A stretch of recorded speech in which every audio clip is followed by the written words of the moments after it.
Pues nada, bienvenido Jorge Herrer y bienvenidos a los que nos estáis escuchando en este momento en directo o los que veáis esta grabación en diferido. Yo soy Iker Puente, el director del Instituto Transpersonal Integrativo, y estamos aquí desde la Ciudad del Vaticano, pues transmitiendo esta serie de entrevistas, este simposium, que finalmente hemos decidido llamarle simposium online sobre psicología, espiritualidad y experiencias espirituales místicas. Y entonces hoy tenemos con nosotros a Jorge Ferrer, el doctor Jorge Ferrer, que es un gran experto en todos estos temas. Entonces, gracias Jorge por estar con nosotros. ¿Desde dónde te conectas? Pues estoy aquí en Ibiza. Estoy en Qué Ibiza, en bien, qué bien. España. Muy bien, muy bien. Pues Muchas lo primero gracias de por todo, si la quieres explicarnos invitación. un poco tu trayectoria, tu background, cómo llegaste a interesarte por estos temas, Ujú. la Bueno, psicología, la espiritualidad, el misticismo. sí, yo creo que mi interés o mi predisposición hacia la mística está conectado de entrada ya un poquito con las circunstancias de mi nacimiento. Yo nací con el cordón umbilical alrededor del cuello y después, cuando mi madre Ujú, me tuvo en sus brazos, los doctores se habían ido, notó que mi cabeza se ponía azul, tuve anoxia, tuvieron que revivir, me tuve una especie de casi muerte clínica y me tuvieron que revivir con oxígeno, ¿no? Entonces yo creo que esto creó una especie de grabación a nivel inconsciente, ¿no? Sobre esta idea mística del segundo nacimiento, ¿no? William James decía de que los místicos eran los que buscaban un segundo nacimiento, ¿no? Entonces yo creo que tuve una especie de segundo nacimiento al nacer, lo que creo que había una predisposición hacia la mística, ¿no? Después, hacia los 8 o 9 años en el colegio, entraba en algunos estados como de trance en la escuela, en el que todo desaparecía de mi campo visual, era todo luz y yo me encontraba en un lugar de bienestar increíble, de mucha, no sé, trance de luz. Y los ujú, profesores, los niños me despertaban y yo lloraba porque salía de un lugar muy bonito, ¿no? Pero no entendía nada. A las 2 o 3 veces me llevaron al psicólogo del colegio pensando que quizás había un problema de epilepsia, no lo era, y se quedó como una anécdota. ujú, Y después, más adelante también, pues también tuve experiencias fuera del cuerpo, todas estas cosas. Todo esto es lo que, parte de lo que me llevó al interés por la psicología, ¿no? Aparte también de la conciencia de neuras que ya tenía y tal, digo, pues quiero sanación y quiero comprensión de esos estados, ujú, ¿no? Y al llegar a la ujú, psicología pues, tradicional, ¿no? Académica de la Barcelona de los años 80 y pico, ¿no? Pues claro, una psicología postamente conductual, neurocientífica, ujú, que si acaso patologizaba esos estados más que darles una comprensión más holística o más espiritual, ¿no? Entonces, al segundo año de carrera me puse un estudio autodidacta completo para encontrar otras fuentes. Ahí empecé a leer sobre Zen, sobre mística y al final llegué a la psicología transpersonal, que es ujú, donde luego vamos a hablar de ella, creo, donde encontré una psicología que realmente pues, respondía a estas cuestiones de otra manera. ujú, ujú. Pues, ya que has mencionado esta palabra, para introducir un poco a quienes no conozcan qué es la psicología transpersonal, si la quieres definir y luego seguimos un poco con tu trayectoria, como después seguiste tu trayectoria, pero ¿cómo definirías la psicología transpersonal? Bueno, para mí la psicología transpersonal es una psicología de la persona completa, no solo como organismo biopsicosocial, sino como organismo biopsicosocial espiritual, ¿no? Por un lado, ¿no? Y después también como siguiendo el trabajo de Abraham Maslow, que fue uno de los fundadores, ¿no? Es una Ujú, psicología que mira a los estadios superiores del desarrollo humano, ¿no? En lugar de mirar a la patología, ¿no? Y después, finalmente, también diría que es una psicología transformadora, ¿no? No es una psicología solo de comprendernos o de sanar, sino de ujú, transformarnos completamente, ¿no? También diría que ujú, es el estudio académico, científico y hermenéutico de la espiritualidad, de la mística, y también ujú. el estudio espiritual místico de la psicología humana, ¿no? Sería Ajá, un poquito como lo entendería todo esto. No sé si quieres también ujú. que creo Claro, ahí sería un poco que- también clarificar, porque hay mucha confusión justamente cuando se habla de espiritualidad. A veces hay personas que directamente entienden religión, ¿no? Que es la institución, pero la espiritualidad es otra cosa, y también la diferencia entre religión, espiritualidad y misticismo. Si puedes un poco sí. definir las tres, ¿cómo sería una Bueno. definición así aclaratoria? Sí. Bueno, a ver, yo lo que diría, a ver, la espiritualidad Es un término como espiritualidad que empezó a usarse en el siglo XVI-XVII. Los trabajos de Philip Sheldrake nos han documentado, nos han enseñado, ¿no? Ujú, ujú, Anteriormente estaba esta dualidad entre el espíritu y la materia, el espíritu y la carne, ¿no? Que creó este ujú, dualismo, ¿no? También, ¿no? Entre toda la cultura occidental, ¿no? De que lo espiritual es algo alejado a la carne, a la sexualidad, todo esto, ¿no? Pero no era así en ujú, el antiguo cristianismo, ¿no? San Pablo, por ejemplo, la distinción entre carne y espíritu eran perspectivas vivenciales, la perspectiva desde el ego y la perspectiva ujú, desde el alma o desde algo más elevado, ¿no?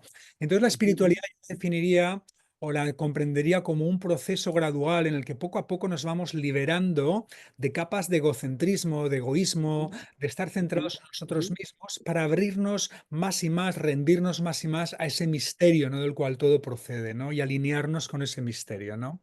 Y la mística o el misticismo es algo distinto, ¿no? La mística también tiene una historia en la tradición neoplatónica cristiana, ¿no? Desde los misterios eleusianos, ¿no? En el que el místico significaba cerrar la boca o cerrar los ojos, que era como el secretismo de esos rituales, ¿no? Pero después ya en el cristianismo adoptó distintos significados, ¿no? Un significado alegórico bíblico, ¿no? Que eran los significados escondidos en la Biblia, místicos, ¿no?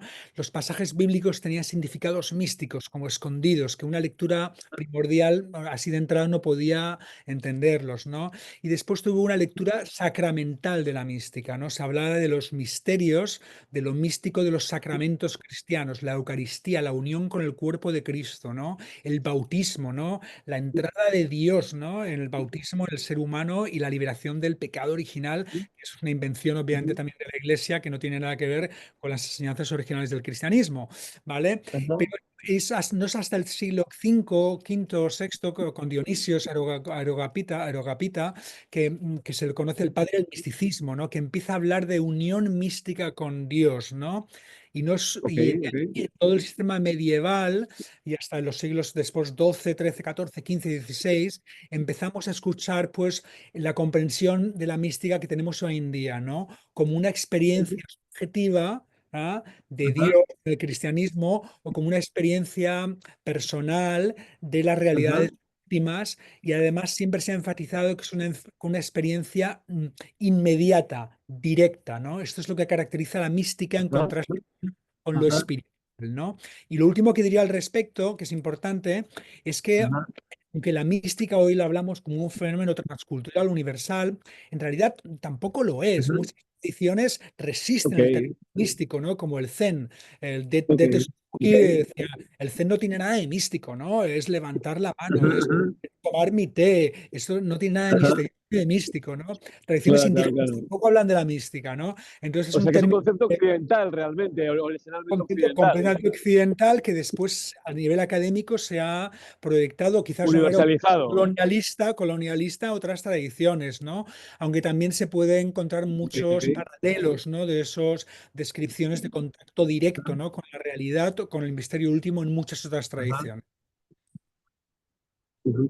Y entonces, luego, en relación a la religión sería como la institución, ¿no? ¿Qué diferencia establecerías entre religión y espiritualidad o entre religión y Claro. misticismo? Normalmente las distinciones más comunes es que lo religioso es un fenómeno más institucional, más ¿Vale? comunal, incluso más cognitivo y basado en la dogma y la creencia, mientras que la Ajá, espiritualidad y la mística son fenómenos más personales, más ok. subjetivos, más basados en la experiencia.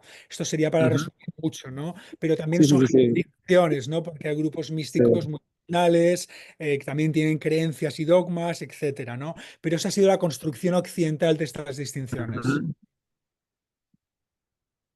ajá. Bueno, y aquí ya vamos a enlazar con, si quieres explicarnos el resto de tu trayectoria, qué te pasó después de pasar por la Facultad de Psicología y cómo te fuiste luego ya introduciendo más, tanto en, bueno, convertirte en un experto de psicología transpersonal como en el estudio del misticismo, que si quieres un poco brevemente explicarnos tu trayectoria y luego ya entraremos a temas concretos que has ido investigando.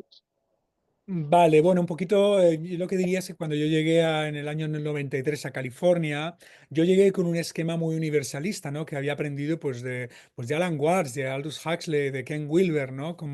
Y allí me encontré con Ajá, como a Luego través llegaste a estudiar a una universidad de orientación transpersonal, ¿no? de orientación transpersonal, California Institute of Integral Studies en San Francisco, Vale, esto lo y habías mencionado. Sí. había todo un discurso muy universalista, también basado en Sri Aurobindo también y en otros Ujú. pensadores, ¿no? Y a través de mis estudios de mística comparada, diálogo interreligioso y otras cosas, empecé a sentir de que había algo ahí que no acababa de encajar, ¿no? Ajá, ajá. Él sentía que ese universalismo, por ejemplo, wilberiano, que preponderaba en la psicología transpersonal de los años 90, etcétera, ¿no? Pues que tenía consecuencias problemáticas en el sentido de que muchos terapeutas transpersonales habían internalizado unos estadios paradigmáticos universales del crecimiento de la evolución espiritual para el ser humano Ujú. y que para mí eran bastante ideológicos, porque, por ejemplo, ponían las tradiciones más indígenas como un peldaño bajo de la escalera, Sí. después tradiciones más Ujú. esotéricas, un peldaño más allá, las tradiciones teístas, como la que estás aquí en el Vaticano, otro peldaño más allá, después tradiciones no duales, honestas como las más elevadas, ¿no? Para Elevadas, mí ¿no? esto era algo ideológico y lo problemático es que los terapeutas transpersonales internalizado este tipo de escalas evolutivas y de una manera más o menos explícita, implícita, grosera o sutil, a sus clientes les empujaban a ir en esa dirección o los situaban en esos Ajá, marcos, ¿no? Y esto pensaba claro. que en el sentido de que apoyaba la individuación espiritual de cada ser humano, que podía ser Ujú. muy diversa y plural. Entonces, desde Entonces ahí pasamos pues empecé. de una etapa, por un poco por contextualizar, ¿no? De una etapa en la que la psicología no estudiaba estos temas y de hecho los patologizaba, que es lo que mencionabas antes. Luego la psicología transpersonal nace en los 60 y se empieza a desarrollar durante las siguientes décadas, pero se crean unos modelos y unos paradigmas que también, aunque reconocen esa espiritual, dimensión espiritual y esos niveles o estadios de desarrollo superiores, es como que son propuestas muy incipientes que acaban siendo a veces también muy, digamos, limitadas o con sus sesgos, y entonces, entre otros, tú y otros autores empezáis a criticar esos modelos que, aunque superan la psicología tradicional, todavía tienen sus limitaciones, y desde ahí tú haces una propuesta concreta, ¿no? De cómo se puede reinterpretar la psicología transpersonal y la introducción de la espiritualidad dentro de la psicología, ¿no?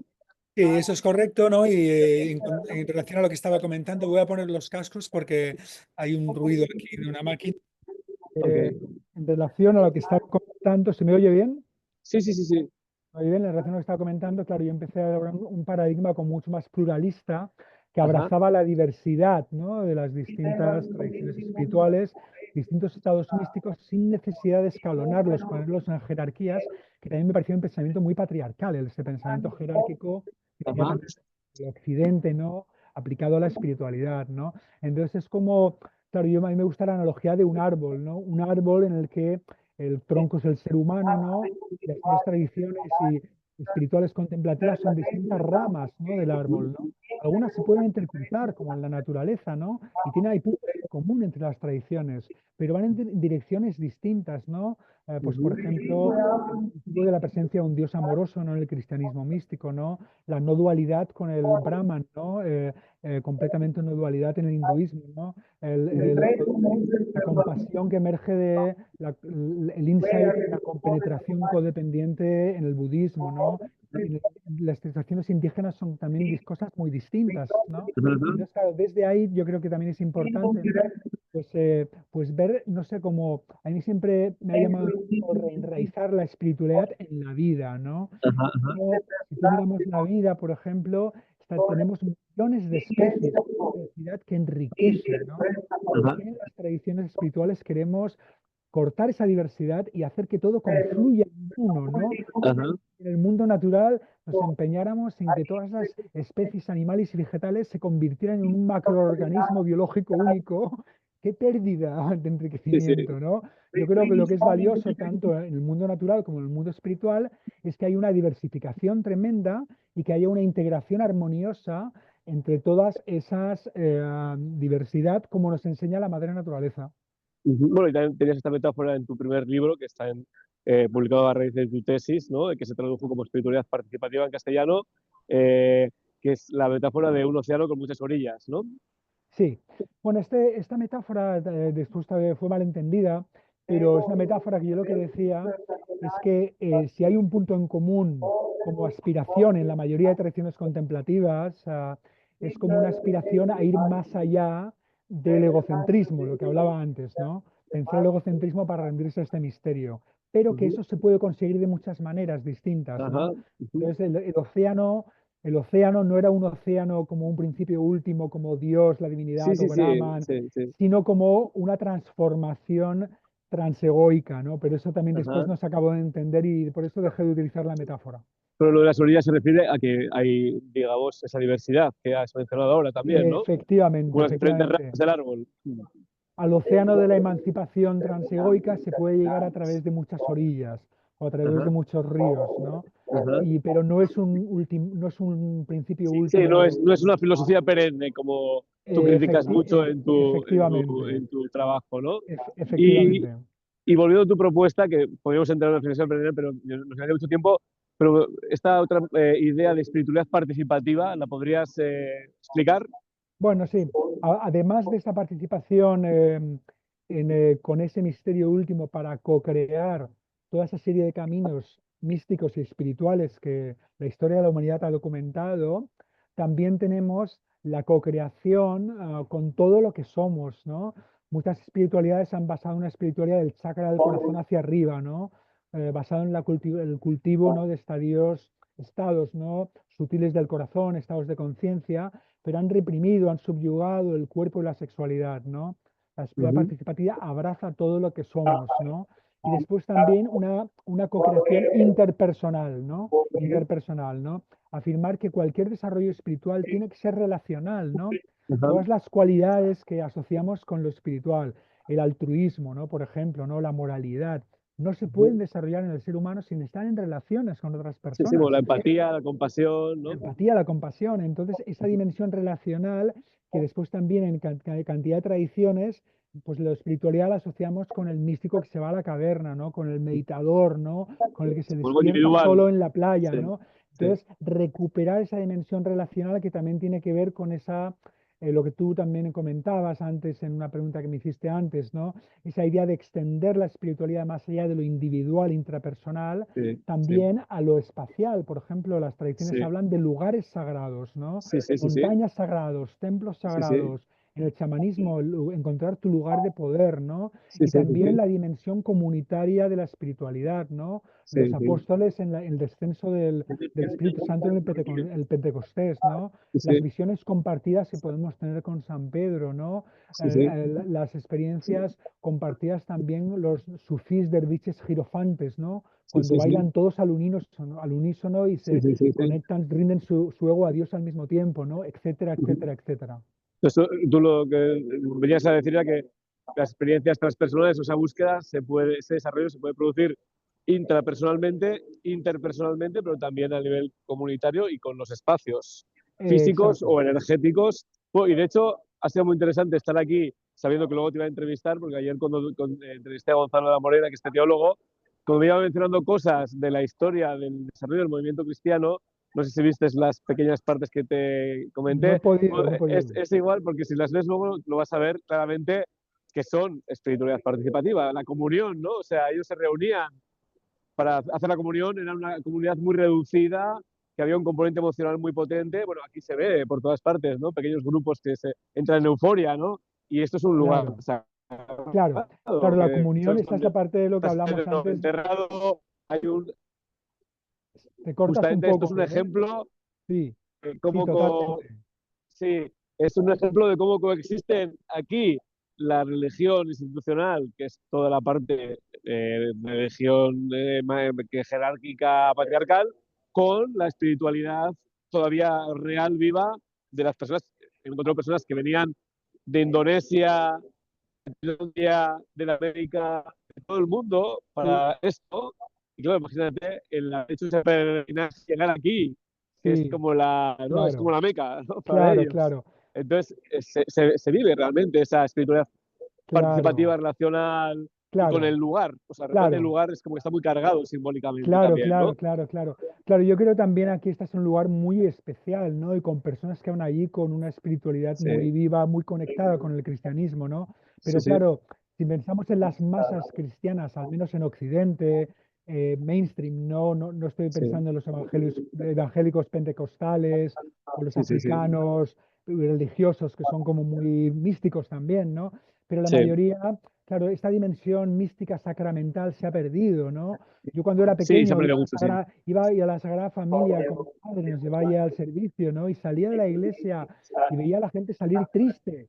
Y le decía a mi madre, ¿por qué la gente sale triste? Si esto es la casa de Dios, tendrían que salir felices. ¿Qué les pasa? ¿No? No entendía nada, ¿no? Pero después, por ejemplo, Claro, claro, que era como muy investigando, superficial. cuando te encuentras, por Sí, ejemplo, con una iglesia como la del Santo Daime, ¿no? Por ejemplo, que ha incluido sí, dentro de un contexto sí, cristiano un sacramento enteogénico realmente efectivo, ¿no? Que la gente sí, tiene sí, experiencias místicas, ¿no? Entonces dices, claro, esto es un sacramento enteogénico efectivo, que hay hipótesis, como tú sabes, que los sacramentos antiguos del sí, cristianismo sí, antiguo podían ser sí, enteogénicos sí, también, ¿no? sí, Entonces sí, aquí tanto también los hay misterios de Eleusis, en el todo cristianismo un tema antiguo, para el cristianismo sí, del siglo XXI a revisar y quizás una de sí, las únicas maneras que va a poder sobrevivir realmente cuando tenga actualizarse. sacramentos más efectivos. Sí, justamente estando aquí, estaba investigando, bueno, conocía, que esto lo investigó mucho Giorgio Morini, ¿no? Pues pinturas en iglesias en Francia y en otros países que aparentemente parece que hay hongos psicoactivos representados, con lo cual podría ser un indicio que se usaron cuando era todavía un movimiento muy minoritario, ¿no? En el siglo II, siglo III, siglo IV. Luego está también pues toda esta conexión con lo que vamos a empezar a hablar ahora, que es los estudios sobre la experiencia mística con psicodélicos en los 60, que se abrió otra vía.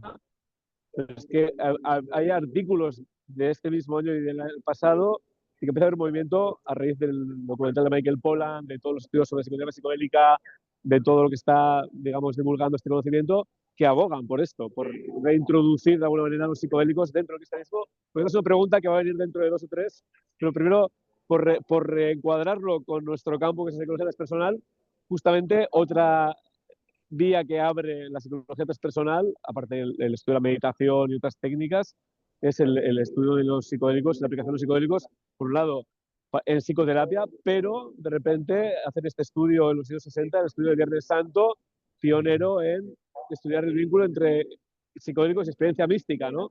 Que entonces, a Ujú. partir de un estudio sobre el misticismo comparado de un autor que no recuerdo el nombre, que lo diré, pero desarrollar un cuestionario que se llama el Peak Studies Questionnaire, pues son experiencias cumbres o mística de Studies Questionnaire, y ponen a 20 personas en una capilla en Harvard, una tesis dirigida por Timothy Leary y Walter Pankey era el autor, para medir realmente si dar psilocibina en ese contexto podía inducir experiencias místicas y encontraron que sí. Entonces, supongo que conoces perfectamente este estudio, las personas que Claro, consumían la psilocibina tuvieron esa experiencia mística. No sé si tienes conocimiento de toda la repercusión, porque la tuvo grande sí, en aquella época ese estudio, porque hubo un debate muy grande incluso entre religiosos y la comunidad transpersonal claro, de aquella época, ¿no? Sobre si esas experiencias místicas eran realmente equivalentes a una experiencia mística de un místico, ¿no? ¿Qué claro, puedes claro, decirnos al claro. respecto? Bueno, se podría comentar muchas cosas, pero a ver, por razones de brevedad diré lo siguiente. Bueno, ese estudio también ha sido criticado metodológicamente, aunque después se replicó. Sí, Hubieron en la unas John Hopkins. selección con un sesgo de algunas experiencias negativas que no se Sí, alguna reportaron. Por cosa, ejemplo, sí, esto lo Houston Smith, comentaremos con... Sí, el gran estudioso de las religiones, Houston Smith era uno de los sujetos, como tú bien sí, sabes, ¿no? sí. Entonces, claro, aquí hay varios temas, ¿no? Hay dos temas distintos. Por un lado está el tema de si los psicodélicos o los antiogénicos pueden producir o pueden llevar experiencias místicas indistinguibles a las de los místicos históricos, ¿vale? Y eso es una pregunta. Por otro lado, lo que es una pregunta distinta es, ¿pueden los psicodélicos producir una transformación mística como la de los místicos después de toda una vida practicando la Sí, meditación o la sí. contemplación? Son preguntas distintas, ¿no? Entonces, sobre la primera pregunta yo creo que la respuesta está clara. Estudios fenomenológicos, yo creo que han demostrado, más allá de cualquier duda, de que no hay distinciones fenomenológicas entre las experiencias místicas producidas por enteógenos o no enteógenos. Yo a mis estudiantes de mística comparada durante más de 15 años en los seminarios de doctorado en la Universidad de California, que comentábamos antes, les pasaba un quiz, ¿no? como un quiz, ¿cómo se dice? Un Un examen quiz, sí, un test, sí, sí, sí. test, ¿no? Y les leía descripciones místicas producidas por enteógenos y descripciones místicas no producidas por enteógenos.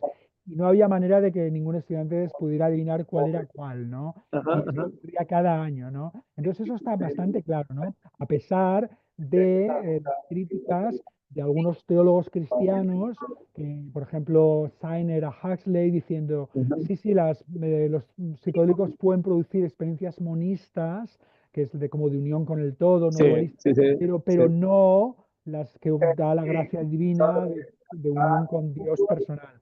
Pero eso tampoco es cierto. Mucha gente ha tomado psicodélicos y ha tenido experiencias de unión con el Dios personal del Sí, sí, cristianismo, ¿no? O sí, que sí. incluso con Yahvé. Esto por un lado.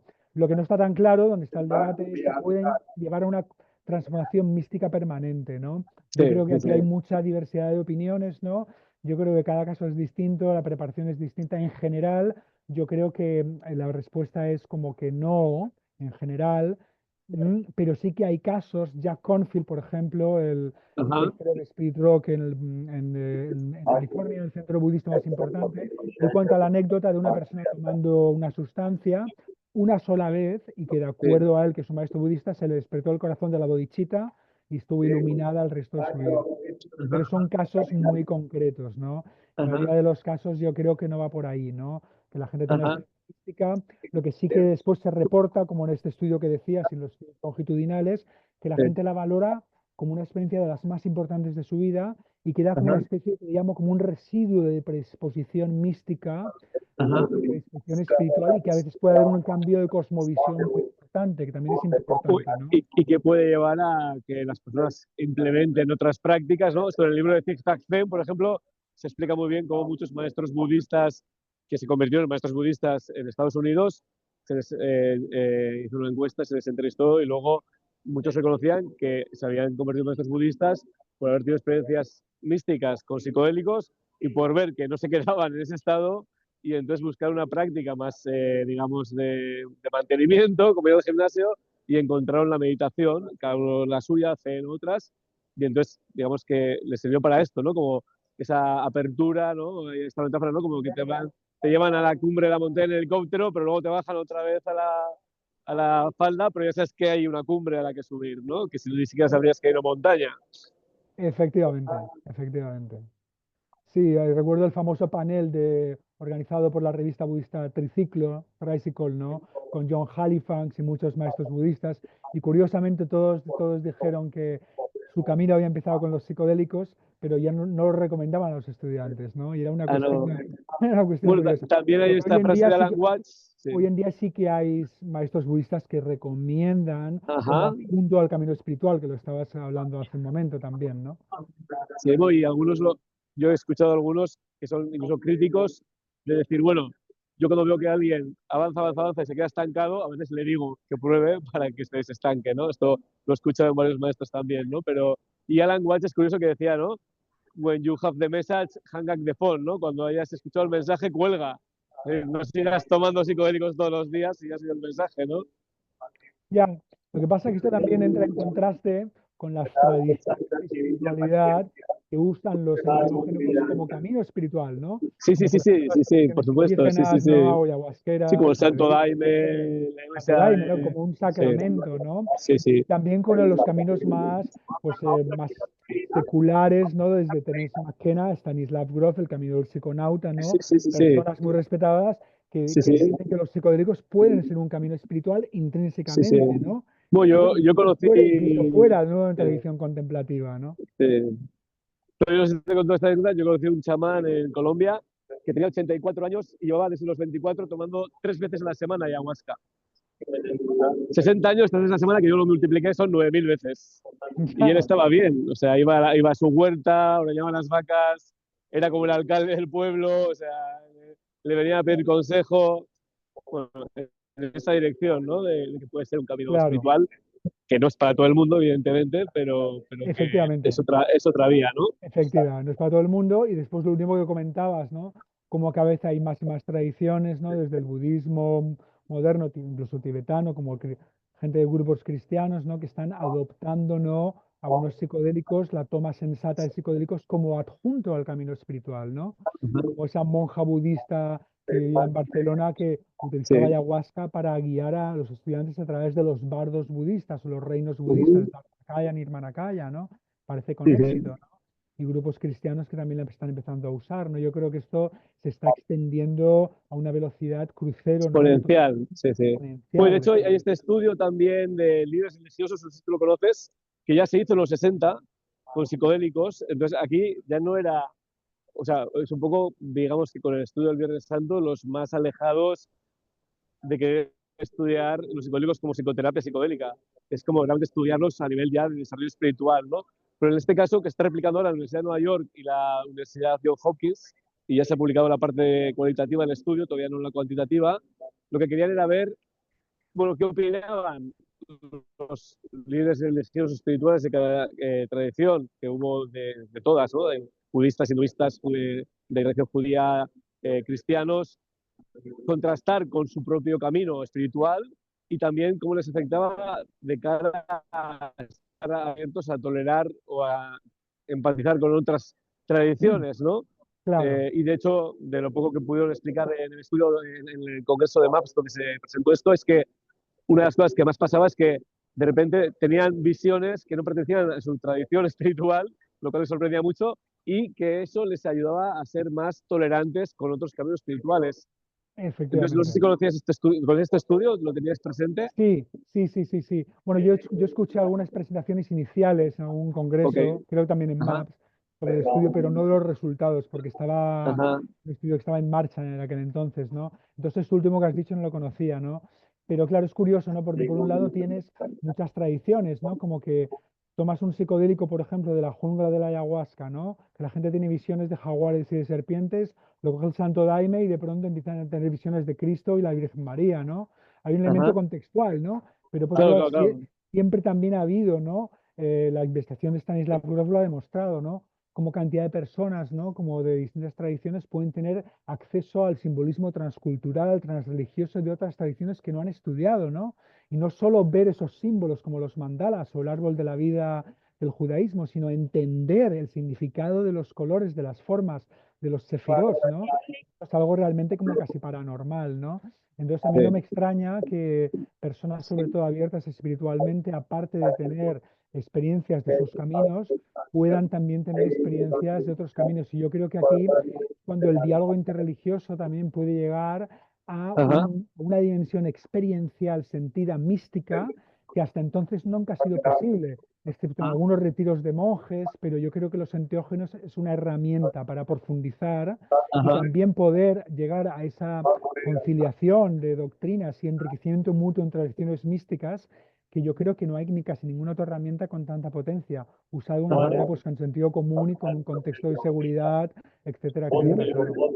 Pues es como una última frontera, ¿no? Porque ya los psicodélicos, digamos, que lo que es la psicoterapia con psicodélicos está ya bastante estudiado, aunque todavía hay que acabar de, ¿no? de demostrar la eficacia para diferentes condiciones, pero es un área que ya está muy avanzada.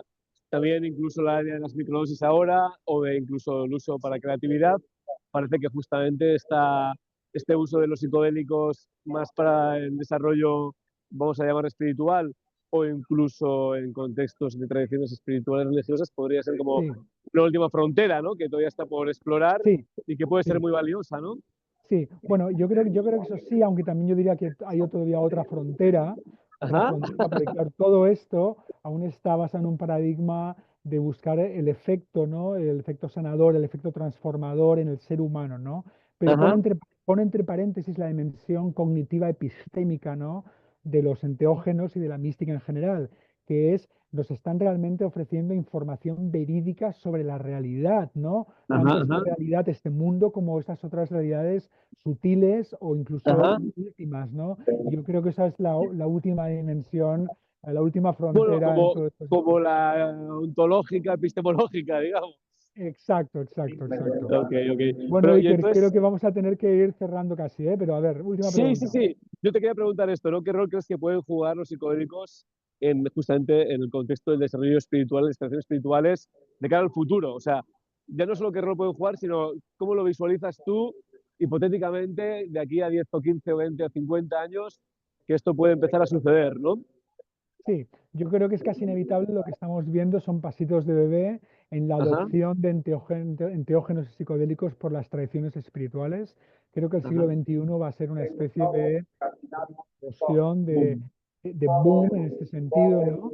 E incluso ahí yo creo que van a haber como razones pragmáticas en muchas tradiciones porque van a decir, ostras, con este tipo de sacramentos la gente tiene experiencias, ¿no? Que no tienen de otra manera, ¿no? Claro, Y a lo mejor en un contexto asegurante sí, sí. de unas medidas tal, pues podemos, claro, las tradiciones, esto quizás no es lo mejor, no sé, visión de las tradiciones, pero siempre han querido como atraer Tener más estudiantes, tener adeptos. más adeptos, ¿no? Entonces, Claro, desde esta claro, claro. perspectiva se van a Claro, dar cuenta de claro. que esto es una cosa Sí, sí. que vende mucho su tradición si proveen de Claro, bueno, experiencias.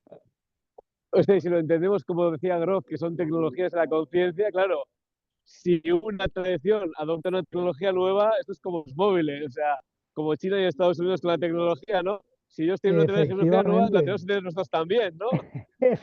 Si los efectivamente. psicólogos son una tecnología de la conciencia, esto va a ser como una, bueno, en positivo, pero no, Sí, pero bueno, una sí, manera pero más allá de esta sí, dimensión más quizás un poco competitiva, mercantilista y tal, que sí, pero existe en las era un poco, tradiciones, hay o una de evolución de la dimensión. conciencia, se le puede dar la vuelta. Sí, exacto, una dimensión como más genuinamente mística y vivencial, ¿no? De que los Sí, mismos personas que están en lugares de poder en estas tradiciones tengan vivencias, como estas personas en estos estudios de John Hopkins, y sí, digan, sí, ostras, esto es algo realmente valioso para el desarrollo espiritual de nuestros adeptos, de nuestros estudiantes, de nuestros sí, sí, de discípulos, nuestra ¿no? comunidad, sí, sí, Efectivamente, sí. vaya por ahí. Muy bien. Muy bien, Pues Iker. nada, muchas gracias, Jorge. Si quieres decir unas últimas palabras para nuestros, las personas que nos estén escuchando ahora, nos escuchen ahora en periodo, ¿quieres añadir unas últimas palabras? Pues bueno, nada, simplemente ¿O bueno, está bien así? celebrar que estas serie de entrevistas las estás haciendo desde el Vaticano en este momento tan, pues tan cumbre, ¿no? Tan del cambio y que esperamos que toda nuestra fuerza mística pues, también se dirija a que elijan a un papa al menos tan liberal, al menos tan compasivo, al menos tan fantástico Abierto como este como último Francisco. papa, como este último Papa Sí, Francisco, que yo creo, como todo, mucha gente liberal, ha sido el sí. mejor papa que ha tenido la Iglesia Católica probablemente desde Este siempre. No, no tiempo. conocemos cómo era San Pedro, pero al menos históricamente de los que conocemos. Sí. Yo decía una broma un poco en relación a lo que decías. Estamos haciendo como un conclave transpersonal psicodélico paralelo Muy al bien, conclave, adelante, como para adelante. darle esa energía Muy a bien, todo muy el evento. bien, Pues muy gracias, bien, Jorge, Iker. y Te bueno, animo, seguimos en adelante. contacto. Gracias por haber querido participar en el evento. Muy bien, Chao, hasta adelante luego. con todo. Chao, Adelante, chao. chao, chao. Chao.